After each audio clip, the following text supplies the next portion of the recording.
The story of John Joseph Pershing, who was born in 1860 and died in 1948, is an incredible American success story. Pershing was one of the most important, yet little-known military leaders in the history of the United States. He is one of only 3 people to ever achieve the rank of General of the Armies of the United States. That's unofficially referred to as a 6-star general.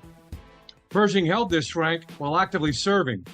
The other 2, George Washington and Ulysses S. Grant, were promoted after their deaths. John J. Pershing was the first child born to John Fletcher Pershing and Ann Thompson Pershing. He had 8 younger siblings. Only 5 survived to adulthood. As a boy, Pershing dreamed of going to college and becoming a lawyer. This goal seemed attainable as his father was once the wealthiest person in Laclede, Missouri. After his father lost most of his wealth and took to the road as a traveling salesman, John had to miss much of the school year to work and help support his family. In 1879, Pershing received a 1-year appointment to teach at a segregated, all-black school. Pershing needed more money to get into law school, so he taught school during the traditional school year and went to a teacher's college in the summer. In 1881, his sister Elizabeth convinced him to study for the local admissions test for West Point Military Academy. He beat out the competition and began studying for the West Point Military Academy's entrance exam. In 1882, he was accepted into West Point. At this time, he was still interested in becoming a lawyer and not really considering a long military career. However, the free tuition in exchange for 4 years of active U.S. military duty surely appealed to him. In 1886, Pershing graduated from West Point, ranked 30th in a class of 77. Pershing's first assignment after graduating from West Point was with the 6th Cavalry in New Mexico and Arizona. From 1886 to 1890, Pershing participated in battles against the Apache and Sioux Native American tribes. It was during this assignment where he fought against Apache Indians led by Geronimo. On an historical note, Native American Indians in the Southwest were resisting against being forced onto reservations due to westward expansion and the settlement of white settlers onto their ancestral lands.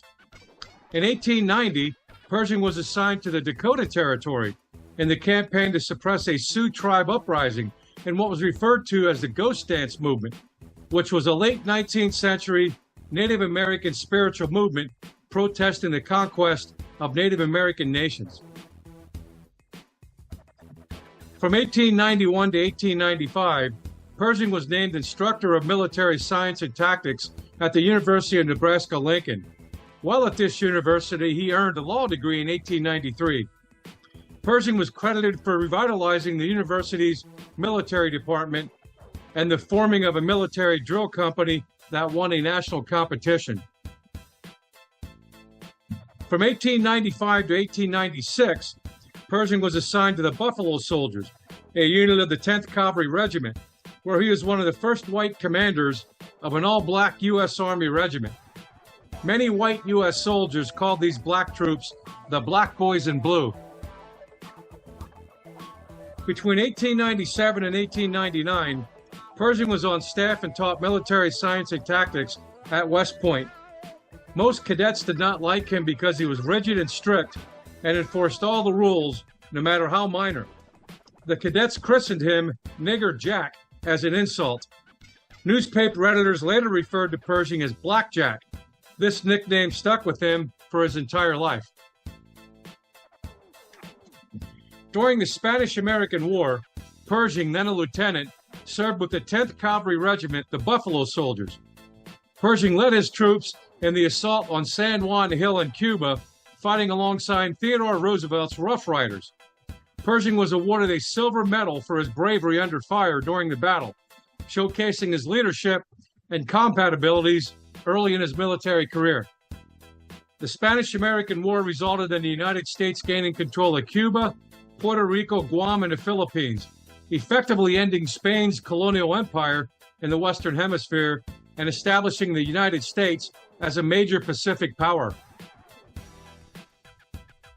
Pershing served as a major in the United States Volunteers during the Philippine-American War, participating in actions against the Zhuang, the Moros Muslim peoples, from 1899 to 1903. Pershing served as governor of the Moro province from 1909 to 1913. During this time, he worked with the Moros to develop a constitution and local government. He also established trading posts to help rebuild the Moro economy. In 1913, Pershing led troops to defeat outlaw Moros in the Battle of Bud Badsack. He was recommended for the Medal of Honor for his actions, but he requested that this recommendation not be acted on. He was later awarded the Distinguished Service Cross for his heroism in this battle, and that occurred in 1940. The United States eventually granted the Philippine Islands independence in 1946 through the Treaty of Manila. Pershing's successes in the Philippines brought him to the attention of President Theodore Roosevelt, who was seeking a good news story from the growing quagmire of the Philippines. Roosevelt promoted Pershing for his achievement and due to positive national publicity. This promotion ignited rumblings of political conspiracies that hindered Pershing for his entire career. Family tragedy struck on August 27, 1915, as the Pershing's family home at the Presidio in San Francisco caught fire. Pershing's wife, Frances, and their 3 daughters all died. Pershing's longtime black orderly rescued Warren from the flames, Warren being his son. After the funerals, Pershing returned to Fort Bliss with Warren and his sister May and resumed his duties. The Mexican expedition was launched on March 14, 1916, by President Woodrow Wilson in retaliation for an attack on the town of Columbus, New Mexico, by Mexican revolutionary Francisco Pancho Villa and his paramilitary forces. It lasted until February 7, 1917, and was part of the Mexican Border War, which was a series of military engagements which took place between the United States' military and several Mexican factions during the Mexican Revolution, which lasted from 1910 to 1920. This was the last major conflict fought on U.S. soil. World War I started on July 28, 1914, and lasted to November 11, 1918. It was a global conflict between 2 coalitions, the Allies and the Central Powers. Fighting took place mainly in Europe and the Middle East, as well as parts of Africa and the Asia Pacific. In Europe, the war was characterized by trench warfare and the use of artillery, machine guns, and chemical and gas weapons. World War I was one of the deadliest conflicts in human history, resulting in an estimated 9 million military dead and 23 million wounded. An additional 8 million civilian deaths from the war also occurred, and some of these were due to genocide. The United States significantly delayed entering World War I, preferring to remain neutral for over 2.5 years after the war actually began.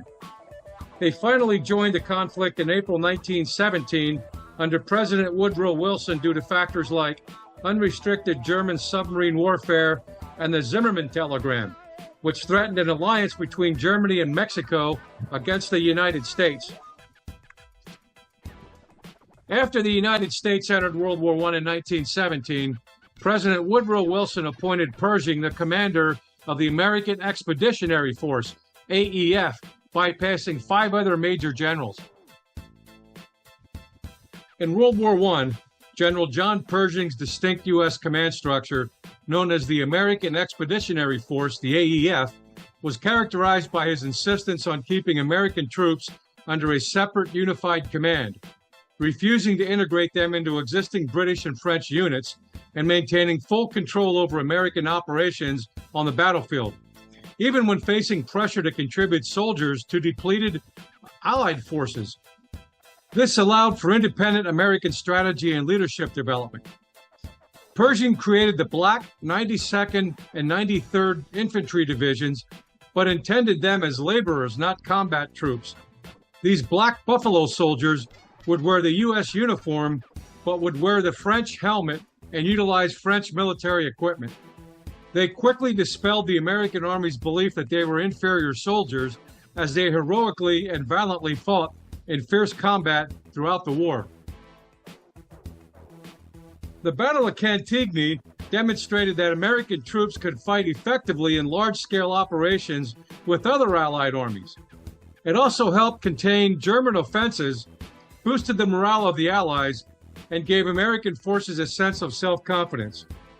On the morning of July 1st, 1918, the combined French and U.S. forces, under the overall direction of Allied General Mimoso Fernandez Foch, launched a general counter-assault on a 25-mile wide front between Fontenoy and Chateau-Thierry, the first Allied offensive in the area in over a year. The American Army played a role fighting for the regions around Soissons and Chateau-Thierry in collaboration with predominantly French forces. The Battle of Saint-Mihiel was a major World War I battle that took place from September 12th through 15th, 1918, in and around the town of Saint-Mihiel, France. The battle was the first offensive led by the United States in World War I. General Pershing led the American Expeditionary Forces and 110,000 French troops against German positions. The Meuse-Argonne offensive was a part of the final Allied offensive of World War I. It was one of the attacks that brought an end to the war and was fought from September 26th to November 11th, 1918, when the armistice was signed. The Meuse-Argonne offensive was the largest operation of the American Expeditionary Forces in World War I, with over 1 million American soldiers participating. It was also the deadliest campaign in American history, resulting in over 26,000 soldiers being killed in action and over 120,000 total casualties. Indeed, the number of graves in an American military cemetery in Romang is far larger than those in the more commonly known site at Omaha Beach in Normandy.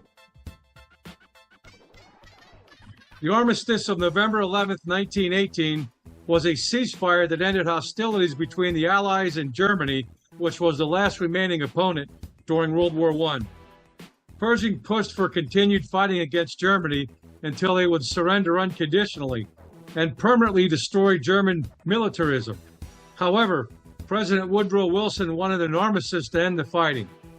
Previous armistice had been agreed with Bulgaria, the Ottoman Empire, and Austria-Hungary. The armistice was followed by the Treaty of Versailles, which was signed on June 28, 1919, and formally ended World War I. The Treaty of Versailles included a commitment to establish a League of Nations to maintain peace. Pershing's post-World War I career included being promoted to the rank of General of the Armies in September of 1919. This rank was created specifically for him to recognize his service during World War I. From 1921 to 1924, Pershing served as U.S. Army Chief of Staff. The flag of the General of the Armies was presented to Pershing in 1922. My Experiences in the World War is an important historical work on the U.S. Army in World War I and a history of Pershing's work and deeds as commander of the American Expeditionary Force. My Experiences in World War I received the 1932 Pulitzer Prize for History. General John Blackjack Pershing is the highest-ranked military officer buried at Arlington National Cemetery. John J. Blackjack Pershing's legacy is that he served in the U.S. Army in Indian Wars, Spanish-American War, the Philippines, the Mexican Intervention, and World War I. Pershing was the foremost military leader of his time. On duty, Pershing was a rigid, merciless taskmaster. Off duty, he was a fun-loving, hard-drinking, pleasant person. Pershing created the first modern American army in France during 1917 through 1918, in spite of great difficulties. He developed the organizations, the training methods, and the leaders that carried over to World War II. Pershing was a mentor to many U.S. Army generals, including Douglas MacArthur, Dwight D. Eisenhower, George C. Marshall, George S. Patton, Leslie J. McNair, and Omar Bradley.